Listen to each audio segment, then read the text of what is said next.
Hello and welcome to this halftime report on Bear Football, part of the Barroom Network. John Buffone alongside Danny Shimon. Coach T will be joining us in a little bit. The halftime score, the Bears trail the Packers by a score of 10-6 in what can only be called some uninspiring football. I think that first quarter may have taken 10 years to finish, but 10-6, Danny, do you have a takeaway yet other than I think the Bears are getting blown off the ball on both sides of the trenches? Yeah, very disappointed in the play calling. They're just the offensive concept coming out today. I really wanted them to come out and just kind of pound the ball down a Packers' throat. I wanted to see them utilize that right side with Nate Davis and Darnell Wright. There was, I think, one play up top jumps out of my head where they did.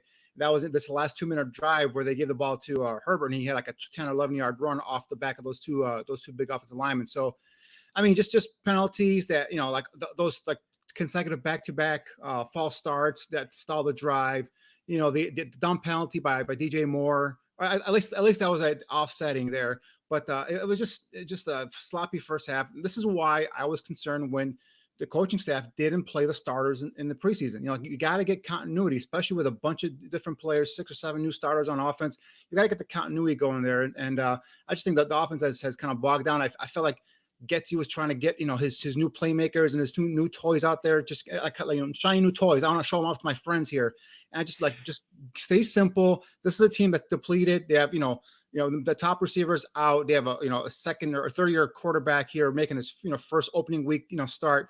Just play it conservatively for the year and be smart about it. And I just think it's a horrible game plan so far. Hopefully they recoup and they make adjustments and come back in the second half. Yeah, they run 2 quarterback sneaks on the first drive. One was with Cole Kmet. I don't know what the hell that was. I think it was left over from Nagy offense. I think it was left over in the offense.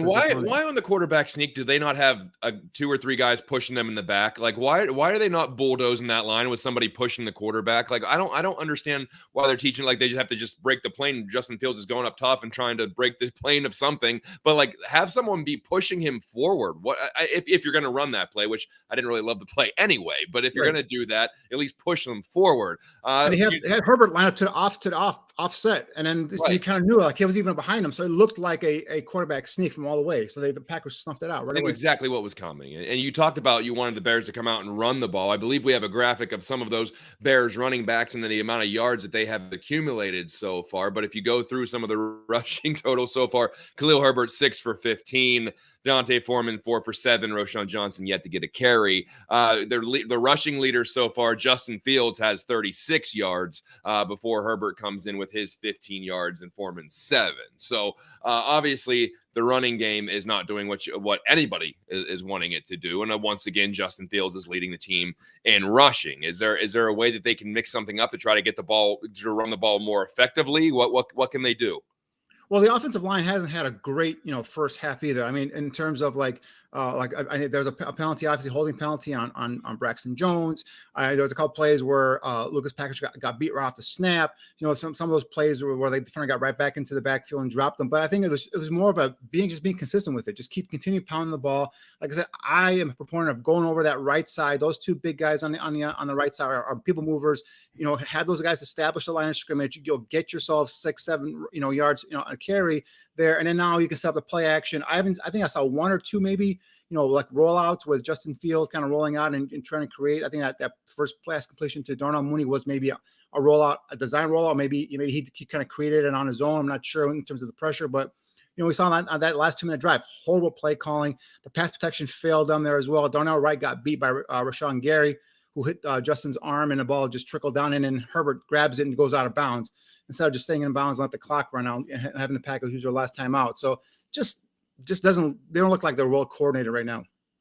And on the defensive side of the ball, no pass rush to speak of. I mean, they got a sack, but it was more of a coverage sack. Yep. Love had all day to throw the ball, and finally Ngakoue got in there and cleaned it up. But that is it illegal to bring a linebacker, or well, I don't know. I'm just wondering, like, if there's a new rule where you can't rush a linebacker at the quarterback. I want to make sure that I'm up on the 2023 rules, Danny. John, I mean, I've been adamant about Alan Williams. He's under my microscope. I'm like, I want to see some creativity. Game on pass for last year. I want to see something. He's got some playmakers now.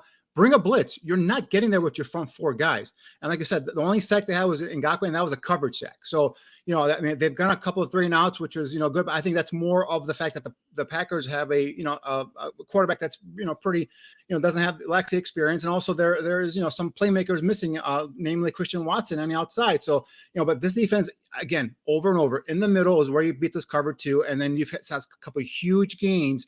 Even that touchdown was right over the middle. So, unless Alan Williams comes out of his stubbornness and does something to be creative and bring some added pressure, the front four is not going to get there. No, and you talked about that touchdown. I believe we have some footage of that. So why don't we just go to that and go talk about what happened over the middle here, Danny? We're going to go back to this snap, and it goes right to Dobbs through the middle. Was that a coverage breakdown by Eddie Jackson? What kind of happened? Well, it looks like Jackson was heading towards the outside, but I think they show here on the replay where Edmonds picking up that guy in the middle. He's not dropping back into that middle of that backfield, so he's going to have to cover the middle, or Eddie Jackson's going to have to protect that middle of the end zone there, the middle of the football field. And he takes a step to the outside, but you have Jalen Johnson who's got that corner or that area of the coverage there. So even if the receiver goes to the outside, you have your defender out there. So, I missed that by Eddie Jackson, maybe a little bit too aggressive there. And then obviously, Dobbs beats him to the inside, and it's an easy, pitch and catch for Jordan Love and the Packers there. So. And it's not like, Jordan Love is having a career game. He's 7 for 16 for 81 yards, and he has that one touchdown, and he's missed some throws as well. So the Bears have kind of lucked out with some of these miscues, and there's the deep ball to Musgrave that was, I don't know if it was overthrown or maybe Musgrave didn't take the right route, or there was some disconnect there. But there have been some other plays where they're a half yard away from another big gain there. So they're going to have opportunities. They're going to be on the defensive side of the ball to start the second half. If you're the defense, and I know I feel like I'm beating a dead horse here, but you got to get pressure, and it's by any means necessary. What kind of blitz is there? A type of blitz that they could do that's the limiting risk or reward here, or like what's the deal? John, if I see a blitz, any kind of blitz right now, it's just going to make me get excited here just to see that Alan Williams is actually alive and he's actually paying attention to what's happening on the football field, because it just feels like he's just sitting back there saying, all right, we're going to sit back in coverage and let the front four guys get there. And like I said, none of those guys are getting pressure. They're not sniffing anywhere near, to Jordan Love there. So, if unfortunate, but if Aaron Rodgers was playing this game for the Packers, I think the Packers are by, 21-6 by now. That's how, it was just a mismatch in terms of the ability for the Bears to not make plays, while I think the inexperience for the Packers is kind of holding them back, and, lack of play experience on the outside with playmakers and at quarterback is kind of holding them back there. And, they've kind of held the Green Bay running game in check. Aaron Jones, 5 for 24, yeah. A.J. Dillon, 4 for 3. Surprisingly, doing okay on the run defense. But there's just – I tweeted during the game, like, can someone get Jordan Love a pillow? I'm not sure he's comfortable enough back there. If he's making some miscues with this amount of time, imagine what's going to happen if you get somebody in his face, which they're completely unable to do right now. If they're able to generate some pressure, okay, maybe you might get burned once. Let's see if he can actually throw the ball under pressure. He's a first-time starter for this team. I want to see what happens if you get in his face and he has to make some real quick decision and throw the ball and maybe have some errant throws to create some turnovers. I would love to see that Jordan Love having to scramble out like Justin Fields has to do every once in a while. So I just want to see some pressure back there. It's like I said, we saw Edmonds make a nice play. We saw actually Ngakoue make a nice play in terms of run defense. So, there are times where they're getting them behind the chains, second and long, third and long. But like I said, with no pressure, with nothing coming in terms of a blitz, even a corner blitz or something where, you bring an extra defender there. Love's got time back there, and they're just beating them in pass coverage, and they're getting that first down easily, converting easily. So that's the one thing where if you get some pressure to Jordan Love, maybe he throws the ball a little quickly, maybe throws into coverage, and now you have a turnover. Now you have to give your offense some positive field position for an easy score, so on and so forth. So that's the one thing where we can hope that they can maybe do in the second half.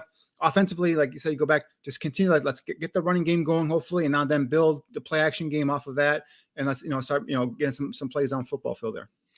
Opposite side of the ball, let's go back to the offense. Leading receivers, Khalil Herbert, 2 for 33. DJ Moore, 2 for 25. Darnell Mooney, 2 for 19. Cole Kmet, 2 for 9. So you do have 4 different players that have multiple catches at this point, but not a lot of yards to speak of. And, the yards leader is Khalil Herbert, who's getting him off screen. So do you think should they go more vertical, or do they need to maybe attack the middle a little bit more? What do they have to do in the passing game here? Well, once he establishes the run, I feel like they can build that passing game off of that play action. Now they can start building things either in the middle of the football field or even deeper down. Now, the one thing I question in that second or first and goal when he got inside the 10-yard line, that second quarter, I know DJ Moore helped him get there, and the next thing he's out of the next 2-3 plays. Like, why is your number one, quote unquote, number one receiver out of your offensive playset there?